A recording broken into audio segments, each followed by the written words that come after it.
Nah, cara membuat script storytelling yang memukau di media sosial. Nah, ini saya akan jelaskan apa sih itu storytelling. Yang pasti biasanya nih, kebaikan dari kita tuh hanya memberikan sebuah logika, atau nggak sebuah fakta, atau nggak sebuah riset. Contohnya kayak kebanyakan orang kalau jualan produk, misalkan dia jual produk kesehatan, mereka paling cuma bilang, ini udah direkomendasikan oleh dokter loh, karena kandungannya ini. Nah, pertanyaannya kalau kita ngomong kandungan ini dan ini dan ini, kemungkinan besar calon customer bakal bilang, oh gitu, oh iya, oh, dan segala macam. Padahal mereka nggak ngerti apa yang Anda ucapin. Sebenarnya seperti itu. Jadi, kita bukannya uh, menjual mereka produk dan segala macam, kita hanya mengedukasi. Mengedukasinya pun lewat kalimat-kalimat yang nggak dipahami customer. Ya, ibarat kalau orang customer bilang ini bahasa dewa nih, gua angguk-angguk aja deh, iya aja. Padahal mereka nggak tertarik gara-gara penjelasan Anda seperti itu. Atau nggak kayak bisnis, ya bisa perusahaan kamu udah ini dan segala macam. Ya itu sekali lagi boleh, cuma jangan terlalu edukasi di sana, ya. Karena harusnya kita mengedukasi sesuai kebutuhan customer, bukan kebutuhan kita, ya.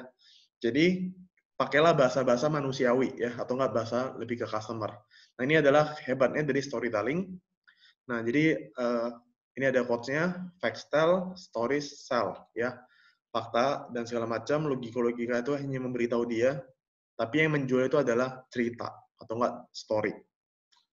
Nah, contohnya seperti apa? Ini ada riset yang membuktikan sendiri The Science of Storytelling, ya, di mana kebanyakan orang itu banyak baca kalimat-kalimat yang lebih ceritanya itu ke konsep cerita, ya. Lebih ke konsep cerita. Nah, jadi kalau Anda perhatikan iklan-iklan yang zaman sekarang juga, apalagi kalau sering kena iklan YouTube Ads ya, itu rata-rata cerita. Lagi diiklanin oleh marketplace besar kayak Tokopedia, Shopee, dan segala macam. Karena kenapa respon kita itu biasa nanti lebih cepat kalau kita baca storytelling atau enggak cerita. Karena kita bakal ngerasain apa yang kita rasakan saat kita baca cerita itu, apa yang kita pikirkan, apa yang kita lakukan, dan segala macamnya. Yang buat kita itu segera untuk take action. Dan lebih bagusnya lagi kalau storytelling itu ada gambarnya, ada videonya, ada kalimatnya, dan segala macam. Ya, otak kita akan segera merespon lebih cepat lagi. Makanya kenapa film itu selalu laku banget. Ya, karena film itu pasti ada namanya cerita. Oke? Nah, ini contohnya, kalau dari YouTube ya kita bisa lihat, biasanya mungkin Anda juga kadang-kadang kena iklan dan segala macam.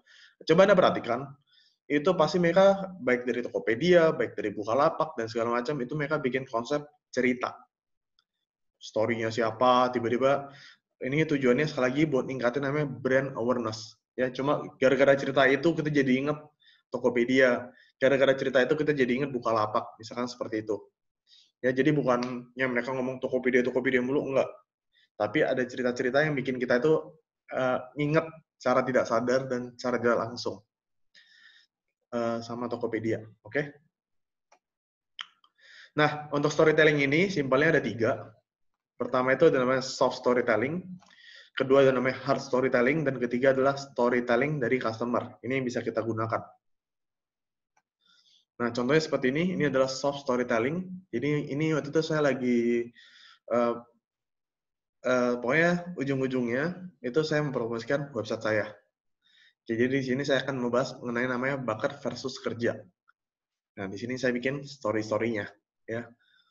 Kan kebanyakan orang merasa gagal karena merasa tidak punya bakat dan segala macamnya. Kenyataannya orang yang berbakat atau cerdas belum tentu berhasil. Nah, ini Anda bisa baca. Yang pasti di sini saya ada edukasiin, ini headline-nya ya ibaratnya ya, headline yang mempersuasif orang. Atau enggak orang itu ngerasa, iya saya gagal karena saya nggak punya bakat. Sebagian besar orang berpikir seperti itu. Jadi saat mereka baca ini, oh mungkin gue banget nih dan segala macam. Habis itu mereka baca lagi, oh iya seperti ini. Terus saya kaitin sama diri saya. Ya ini kisah nyata juga dan segala macam.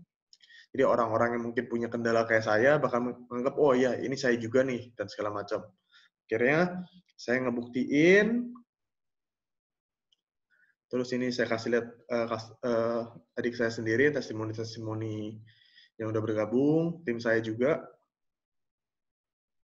super tim saya. Dan ujung-ujungnya saya ajak mereka untuk story lengkapnya saya share di sini ya, geser ke atas.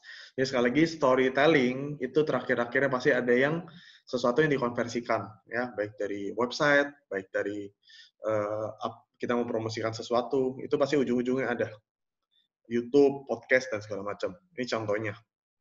Nah, kalau Anda sendiri gimana? Konversinya kemana? Ya bisa juga ke WhatsApp.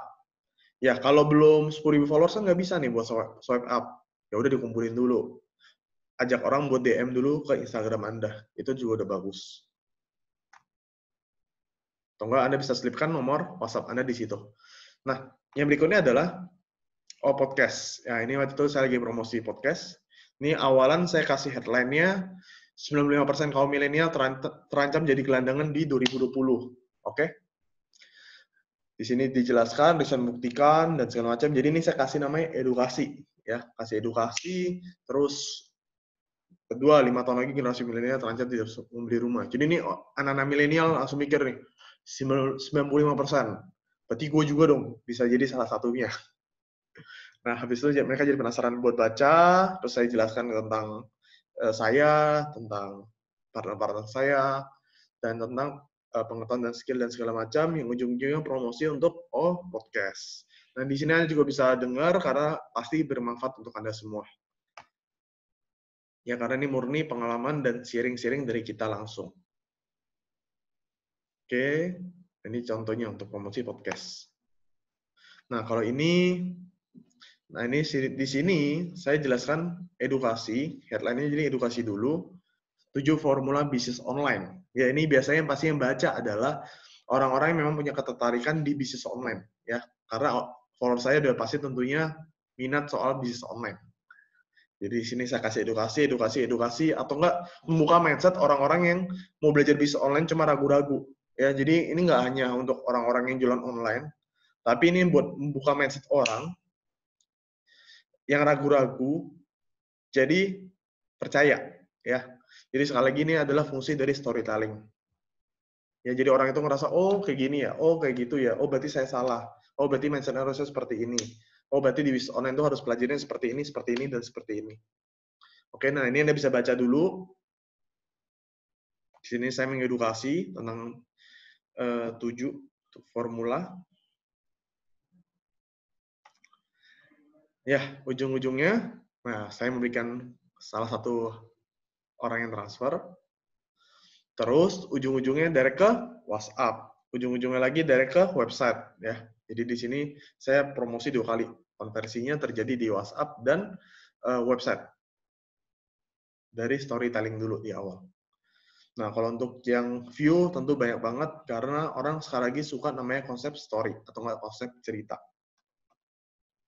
Nah, jadi kalau untuk rumusnya gimana sih? Wah, kan kayak bingung nih bikin storytelling dan segala macam. Sebenarnya simpel. Ini kalau Anda suka nonton film, pasti Anda paham sekali tentang seperti ini, ya.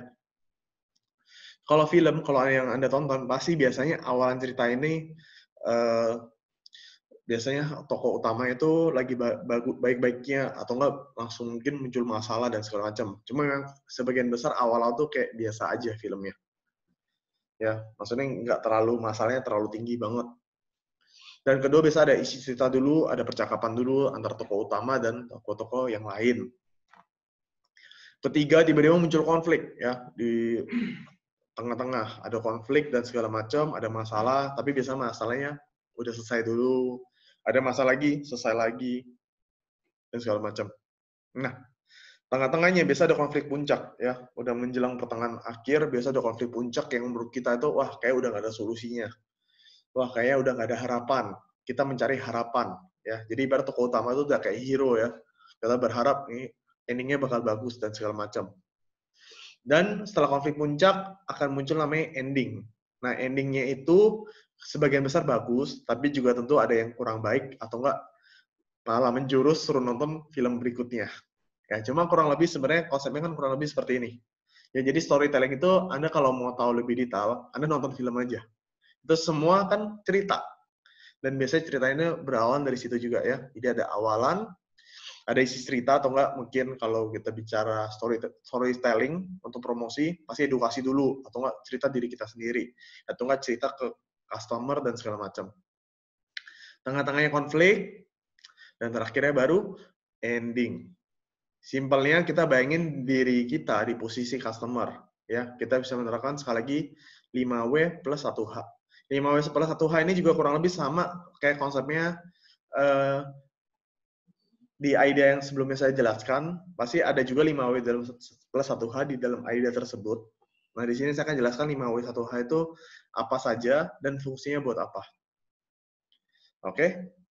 Ya, Anda bayangin di produk-produk yang Anda jual, kalau Anda di posisi customer itu seperti apa, 5W 1H-nya apa.